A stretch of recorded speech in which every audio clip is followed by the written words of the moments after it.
بسم اللہ الرحمن الرحیم۔ السلام علیکم، ویلکم ٹو ٹیک اسلام۔ ہماری ایک ویڈیو یہ پہلی ایک ویڈیو ہے، اس کا یہ کا حصہ ہے جس میں ہم حضرت صلی اللہ علیہ وسلم بحیثیت سربراہ خاندان پہ ذکر کر رہے تھے۔ پچھلی ویڈیو میں ہم نے حضرت صلی اللہ علیہ وسلم بحیثیت شوہر پہ بات کی تھی۔ اس ویڈیو میں ہم حضرت صلی اللہ علیہ وسلم بحیثیت باپ کیسے تھے اس کے اوپر ہم بات کریں گے۔ بڑی پیاری ویڈیو ہے جس میں ہم آپ سے ڈسکس کریں گے کہ آپ صلی اللہ علیہ وسلم ایک باپ کی حیثیت میں ہمیں کیا لینا چاہیے، ایک باپ کیسا ہوتا ہے۔ آپ صلی اللہ علیہ وسلم کی پہلے اولاد کے بارے میں بات کرتے ہیں کہ آپ صلی اللہ علیہ وسلم کی اولاد کتنی تھی۔ آپ صلی اللہ علیہ وسلم کو اللہ تعالیٰ نے 3 بیٹے اور 4 بیٹیاں دی۔ 2 بیٹے اور 4 بیٹیاں خدیجہ کے بطن سے تھے، ایک بیٹا جو ابراہیم تھا جو ماریہ قبطیہ کے بطن سے تھے، جو 2 سال کی عمر میں وفات پا گئے۔ صاحبزادی میں فاطمہ سب سے چھوٹی تھی، اس کے بعد سب سے بڑی بیٹی جو حضرت زینب تھی، ان کے علاوہ 2 بیٹیاں حضرت رقیہ تھی اور حضرت کلثوم تھی۔ ان سب کی ہم ڈیٹیل کے بارے میں جاتے ہیں، جس کے بارے میں ہم سب کے بارے میں پڑھیں گے۔ یہ تھوڑی سی میں نے ڈیٹیل دی ہوئی ہے آپ کی اولاد کے بارے میں۔ آگے ہم اب ان کی ڈیٹیل دیتے ہیں کہ آپ کا سب کے ساتھ حسن و سلوک کیا تھا۔ ہمارے پیارے نبی کے سب سے پہلے بیٹوں کے بارے میں کرتے ہیں۔ آپ سب کو اللہ تعالیٰ نے 3 بیٹے دیے، لیکن وہ چھوٹی عمر میں انتقال کر گئے۔ اس میں بھی اللہ کی کچھ مسئلتیں ہیں۔ کچھ لوگ کہتے ہیں جیسے جب سے ان کے بچوں کا وفات ہوا تو لوگوں نے کہنا شروع کر دیا آپ کی نسل، جیسے کہتے ہیں بیٹے سے نسل چلتی ہے آپ کی بیٹے، لیکن اللہ تعالیٰ نے آپ کی بیٹی سے نسل چلا دی آپ کی۔ شاید اگر وہ ہوتے، کچھ لوگوں علماء کرام کی یہ رائے کہ اگر وہ ہوتے تو جانشینی کا سلسلہ چلنا تھا، جیسے ہوتا ہے باپ کے بعد بیٹا نبوت، لیکن اسلام نے اس طرح کی چیزوں کا خاتمہ کیا کہ اسلام میں کوئی جانشینی نہیں ہوتی۔ جو جس چیز کا اہل ہوتا ہے، جس طرح ہوتا ہے وہی بنتا ہے۔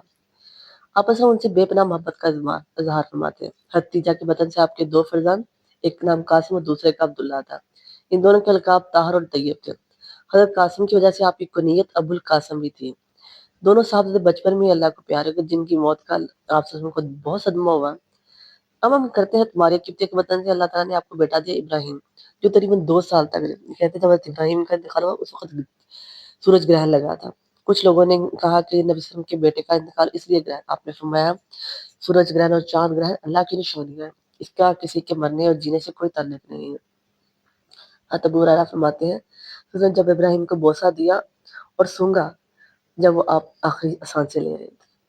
ایک اولاد کتنی پیاری ہوتی ہے، لیکن اللہ تعالیٰ کا میں آگے بتاتی ہوں تو عبداللہ بن عمر فرمایا کرتے ہیں کہ جب حضرت ابراہیم کی وفات ہوئی تو رسول اللہ نے فرمایا آنکھیں شگبار ہیں، دل غمگین ہے، لیکن ہم وہی کہتے ہیں جو ہمارے رب کو راضی کرتے ہیں۔ اے ابراہیم بے شک ہم تمہاری جدائی سے غمگین ہیں۔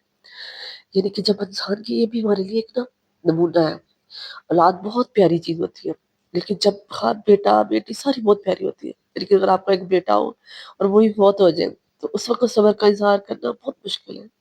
آپ نے فرمایا کہ دل غمگین ہے آنکھوں سے آنسو، لیکن زبان سے، کیونکہ آپ نے فرمایا دل اور جو آنکھیں یہ رحمان کی طرف سے ہے، ہاتھ اور زبان جو ہے یہ شیطان کی طرف سے۔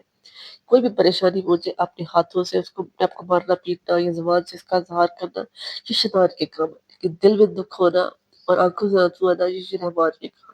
آپ نے صبر کا اظہار فرمایا کہ میں کوئی ایسی نہیں بات کروں گا جس سے میرا رب کی ناراضگی کا باعث بنے۔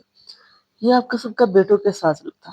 آپ سب کی بیٹیاں 4 تھیں جس کے بارے میں آپ کے زیادہ عرصہ حیات رہی، آپ ان کے ساتھ ٹائم سپینڈ کرا، ان کے ساتھ کیسے محبت کا اظہار فرماتے تھے ہم میں یہاں پہ آپ کو بتاتی جاؤں۔ حضرت فاطمہ سب سے آپ کی پیاری بیٹی تھی، چھوٹی بیٹی تھی، بہت زیادہ پیار کرتے تھے۔ حضرت فاطمہ جب آپ کی خدمت میں تشریف لاتی تو آپ کھڑے ہو جاتے، ان کی پیشانی چومتے، اپنی شستگاہ سے ہٹ کر انہیں اپنی جگہ پر بٹھاتے۔ مسعود بن ابن مخرمہ سے روایت ہے کہ رسول اللہ صلی اللہ علیہ وسلم نے فرمایا فاطمہ میرے گوشت کا ٹکڑا ہے، میرے جگر کا ٹکڑا ہے، جس نے فاطمہ کو ناراض کیا اس نے مجھے ناراض کیا۔ آپ نے فرمایا جب میں جنتی خوشبو سونگنا چاہتا ہوں تو فاطمہ کے گلے کو سونگ لیتا ہوں، اس سے فاطمہ کی عظمت کا اندازہ آتا ہے۔ ام کلثوم کے انتقال اب بے حد غمگین ہے۔ حضرت انس فرماتے ہیں کہ میرے صاحب کو ان کی اپنی آنکھوں سے آسم کی آنکھوں سے آنسو بہ رہے تھے۔ حضرت یاد ایک دن حضرت عثمان بیٹھے تھے تو آپ نے دیکھا تو آپ نے فرمایا ابراہیم یوسف کے بعد اور کبھی اتنا خوبصورت تم لوگ سارا کے بعد کبھی اتنا خوبصورت تم لوگوں نے کوئی جوڑا دیکھا دنیا میں کہ جتنا عثمان اور رقیہ کا خوبصورت ہے، یعنی کہ آپ بڑے خوش ہوئے ان دونوں کو اکٹھا دیکھ کر۔ اس کے علاوہ اور بھی بہت ساری روایات ہیں جس میں آپ صلی اللہ علیہ وسلم اپنی بیٹیوں سے محبت کرتے تھے۔ ایون حضرت فاطمہ کی جب شادی ہوئی، یہاں پہ میں ایک بات بتاتی جاؤں، بیٹیوں کے نکاح کے بارے میں آپ کو بتاتی جاؤں۔ حضرت فاطمہ کی جب شادی کا وقت ہے تو اللہ تعالیٰ کی طرف سے حکم آیا کہ اس کا نکاح علی سے کر دیں۔ حالانکہ اللہ کا حکم آ چکا تھا، آپ دوبارہ پھر فاطمہ کے پاس کہ فاطمہ میں تمہارا نکاح علی سے کرنا چاہتا ہوں، تمہیں قبول ہے؟ حضرت عائشہ فاطمہ نے اقرار میں سر ہلایا۔ ہم یہاں پہ کہہ سکتے ہیں کہ اللہ کا حکم آ گیا تھا، نبی صلی اللہ علیہ وسلم نے کیوں فاطمہ سے پوچھا؟ آپ صلی اللہ علیہ وسلم نے یہاں پہ ایک مثال قائم کی کہ جب بھی شادی کرنی ہو تو بیٹی سے ضرور پوچھنا چاہیے، بیٹی کی مرضی کے بغیر شادی نہیں کرنی چاہیے۔ یہ ہمارے لیے اصولیں اسی لیے بنائی گئی ہیں، اسی لیے یہ نمونے چھوڑے گئے ہیں کہ ہم اپنی بیٹیوں کے ساتھ انصاف کریں۔ پھر ہم یہ سوچتے ہیں کہ نسل صرف بیٹوں سے چل سکتی ہے، آپ کی ساری نسل، ساری جو اہل بیت وہ کہتے ہیں آپ کی بیٹی سے چلا، حضرت فاطمہ رضی اللہ تعالیٰ عنہا سے چلا۔ کیوں ہم یہ سمجھ لیتے ہیں کہ بیٹی کی کچھ نہیں ہو سکتا؟ بیٹیاں بھی اللہ کی رحمت ہوتی ہیں۔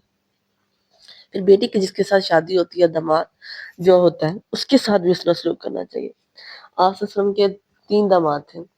آپ صلی اللہ علیہ وسلم کی سب سے بڑی بیٹی صاحب جو حضرت زینب کا جو نکاح تھا وہ آپ صلی اللہ علیہ وسلم کے تھے، ان کے حضرت ابو العاص سے ہوا تھا۔ آپ کی 2 صحابیاں سیدہ ام کلثوم اور رقیہ، ان کا نکاح حضرت عثمان کے گھر میں ہوا۔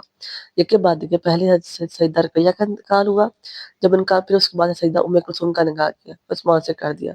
عثمان سے آپ کی بیٹیوں جو سلوک کیا، آپ نے ہمیشہ اس کی قدر کی۔ سیدہ ام کلثوم سے وفات پا گئی تو آپ نے فرمایا موت سسرالی رشتے کو قطع نہیں کرتی، تو صرف طلاق ختم کرتی ہے۔ ہماری تیسری بیٹی ہوتی تو آپ سے شادی کر دیتے، یعنی کہ اگر کوئی اور بیٹی بھی ہوتی، یعنی کہ پہلے رقیہ تھی، رقیہ کا انتقال ہوا تو کلثوم سے کر دیا، اور پھر یہ کہا کہ موت سے ختم نہیں ہو جاتے رشتے، اگر ہماری کوئی ایک اور بیٹی ہوتی تو میں اس کا نکاح بھی عثمان کرتا، کیونکہ تم مجھے اتنے عزیز۔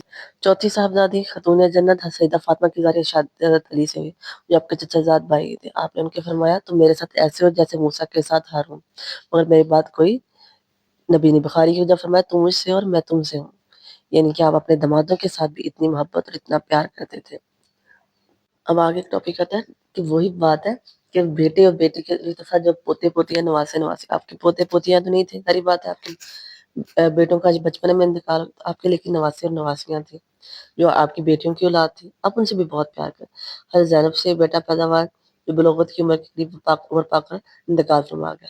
ایک لڑکی امامہ پیدا ہوئی، آپ بہت پیار کرتے تھے، حتیٰ کہ نماز میں کندھے پر سوار ہوتی، جب رکوع سجود کرتے تو اسے اتار دیتے تھے، اور جب کھڑے ہوتے تو اٹھا لیتے، بخاری کی روایت میں۔ تو صاحبزادی حضرت رقیہ کے بطن سے ایک بیٹا عبداللہ بن عثمان ہوا جو 4 سال کی عمر میں فوت ہو گیا۔ حضرت نے آپ صلی اللہ علیہ وسلم نے اس کو اپنی گود میں لیا، ان پر آپ کے آنسو بہہ رہے تھے، آپ نے ان کی نماز جنازہ پڑھائی، حضرت عثمان نے قبر مبارک میں اتارا، اور تمہیں کلثوم سے کوئی اولاد نہ ہوئی۔ حضرت فاطمہ زہرا سے آپ کے بیٹے 3 بیٹے، حضرت فاطمہ زہرا سے حضرت علی رضی اللہ تعالیٰ عنہ کے 3 بیٹے تھے، حضرت حسن، حسین اور محسن، اور 2 بیٹیاں تھیں زینب اور ام کلثوم۔ محسن تو بچپن میں انتقال ہو گئے۔ حسین سے آپ صلی اللہ علیہ وسلم کی بہت محبت تھی، جب نماز میں سجدہ کرتے تو حسن اور حسین آپ صلی اللہ علیہ وسلم کھڑے تھے، جب لوگ انہیں روانہ کرنے کی کوشش کرتے تو آپ اشارہ کرتے کہ انہیں چھوڑ دو، جب نماز ختم ہو جاتی تو آپ نے گود میں لے لیا، فرمایا جو مجھ سے محبت کرتا ہے ان دونوں سے بھی محبت کرنی چاہیے۔ آپ سب کو حسن اور حسین سے بہت پیار تھی، جب بھی جاتے کہیں سے ایک دفعہ گھر سے رونے کی کہا فاطمہ ان کو کچھ نہ کہا کرو، یہ کیوں رو رہے ہیں، یہ جنت کے پھول ہیں۔ پھر فرمایا جو جنت کے حسن اور حسین جنت کے نوجوانوں کے سردار ہیں۔ ام المومنین عائشہ فرماتے ہیں ایک مرتبہ نبی صلی اللہ علیہ وسلم نے حسن کو بوسہ دیا تو ایک صحابی بیٹھا تھا، اس نے کہا میرے 10 بیٹے میں نے ان سے کسی سے بوسہ نہیں دیا، تو آپ نے ان کی طرف دیکھا، فرمایا جو رحم نہیں کرتا اس پر رحم نہیں کیا جاتا۔ حضرت ابو بن عازر رضی اللہ عنہ سے روایت ہے کہ انہوں نے حسن کو دیکھا کہ آپ صلی اللہ علیہ وسلم نے حضرت حسن بن علی کو اپنے پر کندھے اٹھایا ہوا ہے اور فرمایا اے اللہ میں اس سے محبت کرتا ہوں، تو بھی اس سے محبت کر، یعنی کہ کتنا زیادہ اپنے نواسیوں سے پیار کرتے ہیں۔ یہ چیزیں ہمارے لیے، میں پہلے بھی جیسے کہتی ہوں کہ مثال ہے کہ کیسے ان سے پیار کرنا چاہیے، کیسے ان سے سلوک کرنا چاہیے۔ آخری جو ہمارا ٹاپک ہے وہ ہے حضرت وسلم بحیثیت مالک کیسے تھے، یعنی کہ آپ آقا اپنے غلاموں کے ساتھ کیسا سلوک کرتے تھے۔ اس زمانے میں عربوں میں غلاموں کی خرید و فروخت کا رواج تھا، آپ صلی اللہ علیہ وسلم لوگ خریدتے تھے، آپ صلی اللہ علیہ وسلم کے پاس بھی، لیکن آپ صلی اللہ علیہ وسلم نے لوگوں کے لیے مثال پیدا کی۔ آپ نے کیا کیا، غلاموں کی خرید و فروخت کو منع قرار دیا اور کہا کہ اس چیز کا مکروہ اور عمل ہے اور بدترین فعل ہے، اس کو آزاد نہ کرنا۔ آپ خریدتے اور ان کو آزاد کرتے تھے۔ یہاں پہ میں بتا دوں زید بن حارث جو آپ سے چھوٹے سے تھے، یہ کہیں رستے میں اپنے والدین کے ساتھ گم ہو گیا، تب ان کو خرید لیا تب ابوبکر نے اور آپ وسلم کو تحفے میں دے دیا۔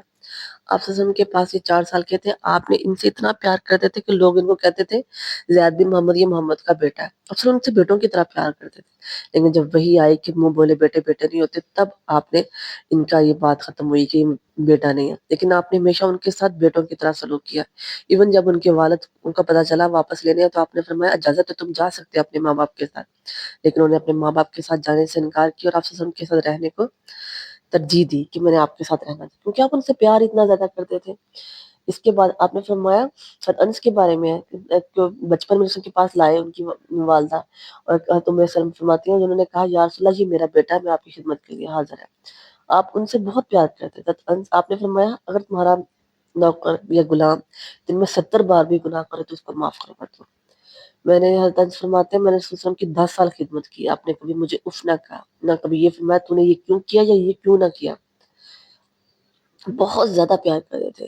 حضرت ابو ذر غفاری سے روایت ہے کہ نے فرمایا تمہارے غلام تمہارے بھائی، اللہ نے تمہارے ماتحت کیا، جس کسی کے ماتحت اس کا بھائی ہو تو اسے چاہیے کہ اس کو جو خود کھائے اسے وہی کھلائے، جو خود پہنے وہی سیف کھلائے، اور ان پر ان کی طاقت سے زیادہ بوجھ نہ ڈالو۔ اگر تم پر ان کی طاقت سے زیادہ بوجھ ڈالو تو ان کی مدد کرو، یعنی کہ اگر آپ کے گھر میں کوئی اس طرح کی کوئی کام والے یا رکھے ہیں تو ان پر ان کی طاقت سے زیادہ بھی ہے نا، کیونکہ ہم ان کو پیسے کرتے ہیں، ہم تو یہ کرتے ہیں، وہ بھی انسان ہے۔ اللہ نے کسی نہ کسی انسان کو کسی نہ کسی کے ماتحت بنایا۔ آپ کسی کے لیے ثانیہ پیدا اللہ آپ کے لیے ثانیہ پیدا کرے گا۔ میں امید کرتی ہوں یہ ویڈیو آپ کے لیے فائدہ مند ہوگی، دعاؤں میں یاد رکھیے گا۔ وما علینا الا البلاغ المبین۔ جزاک اللہ۔